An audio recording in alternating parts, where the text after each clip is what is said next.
गंगापूर तालुक्यातील चिंचखेडा, शहानवाजपूर, अनंतपूर आणि आगाठाण फागाठाण येथील शिवणा नदीपात्रातून सर्रासपणे अवैध वाळू उत्खनन करून वाहतूक होत असून कायमस्वरूपी बंद करण्यात यावे म्हणून भालचंद ठुबे यांनी अनेक वेळा तहसीलदार, जिल्हाधिकारी तसेच नदीपात्रात आत्मदहन सारखे आंदोलन केले. मात्र अवैध वाळू उत्खनन काही बंद होत नसल्याने शासनाचा लाखो रुपयाचा महसूल बुडतोय.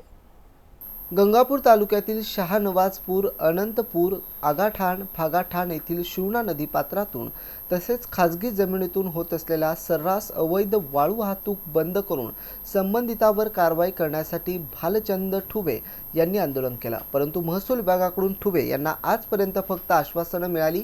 मात्र वरील गावातील शिवणा नदीपात्रातून आजही अवैध वाळू उत्खनन करून वाहतूक सुरूच असून वाळू माफिया आणि संबंधित महसूल अधिकारी कर्मचाऱ्यांचे लागेबंदे असल्यानं कारवाई होत नसल्याचा आता कारवाई कोण करणार असा प्रश्न ठुबे यांनी उपस्थित केलाय.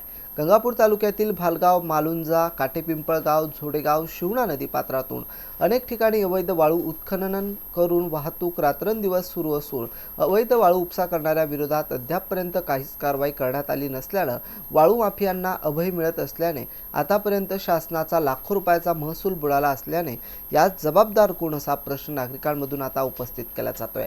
तालुक्यात ठिकठिकाणी नदीपात्रातून अवैध वाळू उत्खनन करून वाहतूक होत असल्याबाबत संबंधितांना जबाबदार धरून त्यांच्या विरोधात शिस्तभंगाची कारवाई होत असलेल्या अवैध वाळू उपसा कायमस्वरूपी बंद करण्याची मागणी भालचंद्र ठुबे यांच्यासह नागरिकांमधून होताना बघायला मिळते. Ibrahim Shaikh, MCN news, Gangapur.